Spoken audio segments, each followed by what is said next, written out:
démontre que c'est pas tout à fait ça. Je ne veux pas ouvrir ce débat-là. C'est pas moi qui ai comptabilisé le nombre de morts. Moi, je suis ici pour parler du masque. Dans une des séances avec José, je me trompe, c'est José Tirel qui est avec vous. Vous avez dit soyons prudents avec les journalistes. Oui, parce que la dernière fois, c'est un petit peu des rappels. Absolument. Ben, moi, je pense que, vous savez, comme moi-même, j'ai travaillé dans les médias traditionnels jusqu'à il y a quelques jours. Les journalistes essaient de faire leur travail. Vous êtes ici pour rapporter ce qui se passe, parce qu'il y a un événement social qui se passe. On vit encore dans une société démocratique. On a une liberté de presse. Puis les journalistes, ben, des fois, ils rapportent ce qu'on aime, des fois, ils rapportent pas ce qu'on aime. Mais je pense pas que vous êtes là fondamentalement pour promouvoir une idéologie. Je pense que vous êtes là d'abord et avant tout pour rapporter des faits. Puis, à un moment donné, on accepte ça. Puis des fois, les nouvelles font notre affaire, des fois, font pas notre affaire. Puis aujourd'hui, c'est en fonction de les réseaux sociaux. Si on n'est pas content, mais filmez ce que vous voulez, puis mettez-les sur votre page Facebook. Vous êtes un journaliste citoyen. J'ai envie de vous entendre. Toi, est-ce que tu as des enfants? Non. Pourquoi c'est important pour toi quand même de parler au masque? On va mieux vous entendre. On a tous été des enfants à un moment donné dans notre vie. Là. À 10 ans, là, moi aussi, je mordais, je me grattais, puis je toussais. Les adultes, présentement, au Québec, ont de la difficulté à ne pas oublier leur masque et à le porter correctement. Là, on va demander à des enfants de 10 ans de faire mieux que nous. À un moment donné, il faut être logique aussi. Là, et on va leur demander de l'enlever, puis de le remettre, puis de l'enlever, puis de le remettre à chaque fois qu'ils vont aux toilettes, puis qu'ils se promènent dans le corridor, puis qu'ils reviennent dans la classe, puis qu'ils mangent. Je trouve qu'on est en train de faire quelque chose d'énorme, alors que le risque réel pour les enfants, je vous le rappelle, c'est pas moi qui le dis, c'est l'Institut Pasteur. Il y a 7 fois moins de chances pour un enfant, 4 à 7 fois moins de chances pour un enfant de mourir du coronavirus que de la grippe. Il y a des pédiatres qui disent toutefois que c'est un bon compromis entre ne pas aller à l'école et aller à l'école. Qu'est-ce que tu penses de ça?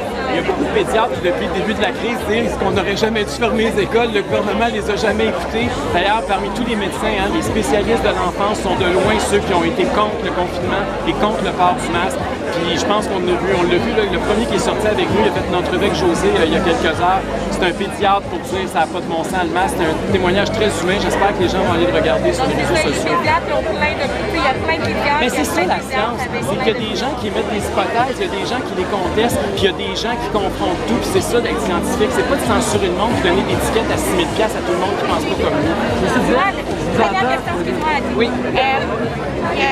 Est-ce que tu as quand même espoir que peut-être le gouvernement recule parce qu'il a l'air quand même à sa cheval? On vit dans une démocratie. Dépendamment de quel sondage vous croyez, il y a entre 25 et 60% des Québécois qui pensent que le masque obligatoire n'a pas de sens, qui sont contre ça.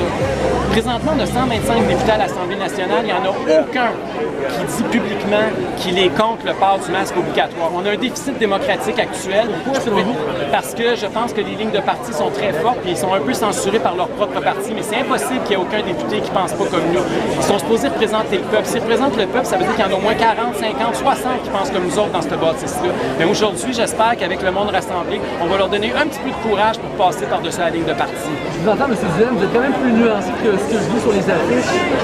Je lis parfois, c'est une petite grippe, c'est un complot. Vous répondez quoi à toutes ces personnes-là? Écoutez, dans des manifestations, il y a toujours des gens plus nuancés, plus extrémistes. Moi, je suis allé à des manifestations en faveur de la loi sur la laïcité de l'État, en faveur d'appuyer le gouvernement sur cette législation-là. Je peux vous dire qu'il y en avait des un petit peu plus radicaux que moi aussi qui participaient à la manif. Puis c'est comme ça. Puis le gouvernement se plaignait pas, puis disait pas qu'il y avait du monde radicaux, puis qu'il fallait les pointer du doigt, puis qu'il fait des complotistes ou des covidios. Fait que quand ça fait leur affaire, c'est du bon monde qui manifeste. Puis quand le message fait pas leur affaire, malheureusement, ils ont tendance à discréditer la population. Merci.